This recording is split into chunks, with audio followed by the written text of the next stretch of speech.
ngayong araw mga boss, habang nandun ako sa bahay ay kinontak ako doon sa barangay Santo Niño na pumunta daw ako sa Boldos dahil may 5 sakong kopra mga bossing. At pagdating ko nga dito sa Boldos mga boss ay mayroong 5 sakong kopra mga bossing. At nandito na sila agad. Yan nga mga bossing, kinarga ng kalabaw. Yan tagdadalawa. Bawat kalabaw ay tagdadalawa yung karga mga boss galing sa biri. Dahil ang biri mga boss ay papalapit na kay yung kanilang piyesta mga bossing. Mga sunod na araw piyesta na sa kanila. At ngayon, kailangan na nila nabubaba ng kanilang barangay para makabili ng mga kanilang handa at saka mga pansahog mga boss. At dyan nga sila una nilang pinagkukunan ng pera yung pagkokopra mga boss. Buti na lang ngayon mga bossing ay okay pa yung kopra. Nasa 51 pa mga boss dito sa amin, dito sa aming barangay. 51 yung bili ng kopra dito, kaya medyo okay na rin yan mga boss kaysa 30 plus mga boss, diba?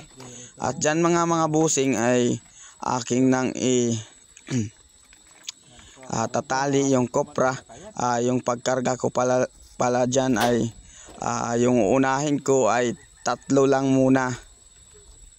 Tapos iakyat ko papunta doon sa bundok. Nakikita nyo yan sa bundok na yan, yung kalsada na kulay puti. Papunta yun, bundok yan mga boss. At saka sobrang lubak-lubak yan mga boss. At malalaki yung bato dahil nga sa sobrang ulan. Bawat hapon ay umuulan mga boss. Kaya yun, yung kalsada mga boss ginagawang sapa. Yan mga boss, diba?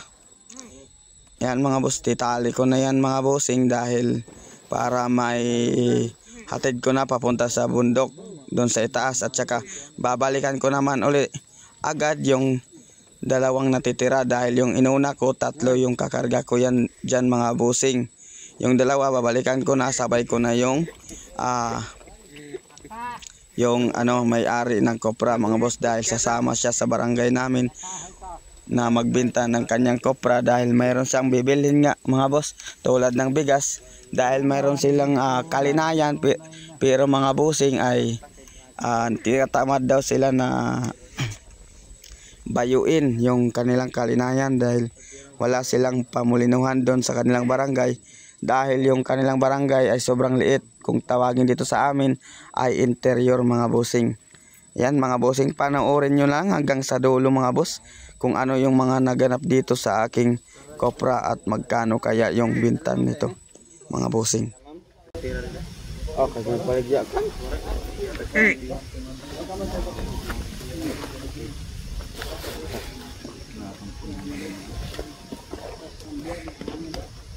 May andi na yan teko. Ang karling na yan.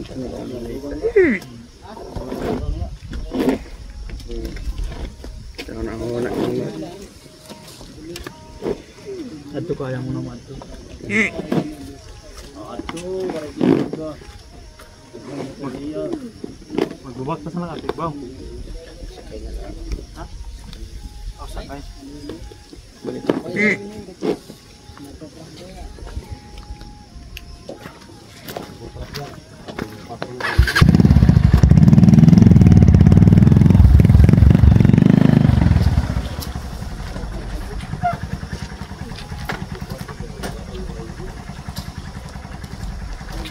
Kay.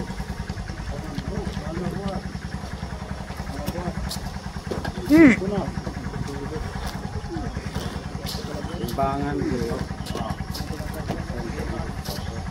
Nangkop. At kemudian na dito ko ito.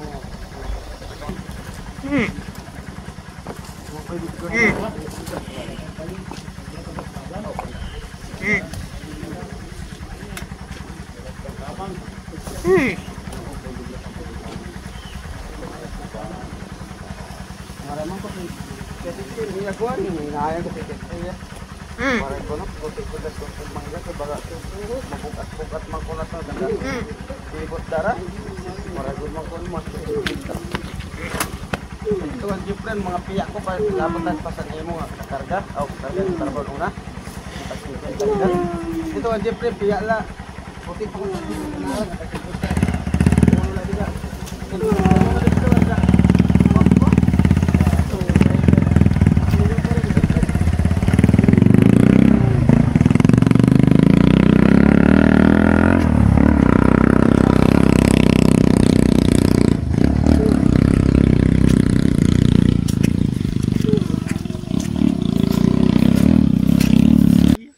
Ayan mga bossing, binalikan ko na yung natitirang dalawa. Saglit lang naman yun, ilang segundo lang mga boss. Nandito na rin ako sa baba. Yung panghuli ko, yan, dalawang sako na lang mga boss. Tapos isasama ko na yun, saka yung may-ari ng kopra. Dahil dalawa na lang naman yung natira dito sa ibaba. Doon ko na lang sa taas ikakarga lahat mga bossing. So nandito na nga mga bossing, yan nga yung hitsura ng kinarga ko na lahat ng aking kopra na dala. Yan, panghanda nila yan. Yung pera na galing sa pagbenta ng kopra mga bossing ay papamili nila lahat yan sa kanilang handa at saka mga pansahog mga boss. Kasi ganyan naman talaga pag may pista mga bossing, todo handa kahit nagkakanda kung bakuba na ay maghanda pa rin dahil ganun talaga ang mga Pinoy mga bossing. Parang kinagisnan na lang talaga nila na maghanda at saka para maging masaya yung bibisita sa kanila mga bossing. At dito mga boss, pababa na talaga to. Pinababa ko yung aking sakay, yung aking tangke dahil na dyan nga siya sa tangke, kaya pinababa ko baka maipit siya dahil baba ang daan tapos sobrang lubak pa at saka konting maliit mo lang talaga mga bossing dahil yung daanan lang yan ng motor ay konti lang, hindi yung malawak yung nakikita nyo, pero yung totoo yung dinadaanan lang ng motor na pwede ay nasa gilid lang ng kalsada mga bossing. Ayan mga bossing, binidyohan nga ako ni Marlet dyan habang ako'y pababa. Medyo mabilis-bilis pa yung patakbo ko dyan dahil nasanay na ako dito sa daan. Parang memoryado ko na lahat ng sulok at saka yung lubak at saka kung saan nakalagay yung mga bato mga bossing. Kaya medyo mabilis, pero pag una ka pa lang dito at hindi ka sanay sa mga mabibigat na dala, pag kahit wala kang sakay dito ay talagang miminor ka talaga dahil matatakot ka talaga sa daan nila mga bossing. Matatakot ka talaga sa daan dito mga boss. At dyan isasakay ko na ulit yung aking pasahero. At dito mga bossing ay nandito na nga kami. Ayan. Tignan nyo yung kapalit ng sako ng bigas. Ay sako ng kopra mga boss. Yan. Ayan. Bandang tanghali na to mga bossing. Tanghali na talaga to mga bossing dahil alas 12 na. Ayan mga boss. Bibot.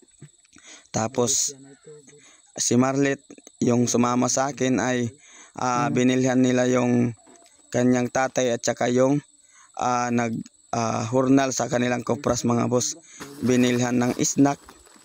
Tapos lahat, cobra, tinapay, snack, basta snack mga boss. Ganon talaga. Pero kapag mayaman yung magpatrabaho mga boss, aray ko, iwan ko na lang mga kuripot pag mayaman, mahirap magpa-snack. Pero siguro ko hindi naman lahat, di ba? Kasi ako may kilala dito. Ayan, kinuha na nga ni May Carling yung cobra na binili ni Marlet dahil nandyan sa sako ng bigas. Kanyang sinama dyan sa may sakong bigas dahil wala nang ibang lagayan, dahil kapag linagay mo naman sa plastic, madali lang mapunit dahil sa sobrang talbog-talbog yung patalbog-talbog yung daan dito dahil yun nga, lubak tsaka mabato. Kasi kato kay na plaster man la wala. At habang kami dito sa bahay kubo ay nakatambay mga bossing, ay may dumating na taga-biri mga boss, dahil yung kaninyang mga paninda nandito pa sa bahay kubo. Dito lang kasi ilinagay dahil hindi kaya papuntang barangay Santo Niño. Kasi yan nga, maputik at saka yung kalsada hindi talaga kaya ng motor mga boss. Yan, yung karga niya ay nandyan yan. Yan, kinarga na nga niya dahil painit na yung araw mga bossing. Buti na lang talaga ngayon ay medyo makulimlim yung panahon dahil parang may bagyo yata dito mga boss. Yan, tignan nyo naman yung mga kalabaw. Malaking tulong talaga yung mga kalabaw sa mga tao mga bossing. Yan, kitang-kita nyo naman. Inahanda na nila. Yung iba dyan mga bossing ay wala ng karga. Yan, si Kuya Budik ay may karga pa talaga dahil kailangan niya talaga nung danay na mga kumiling paninda, ang mga cellphone bossing, para makagbenta siya ng maganda-ganda dahil papista sa kanila. So ayun mga bossing, hanggang dito na lang. Maraming salamat sa inyong panonood. And God bless mga bossing. Mag-ingat kayo ulit.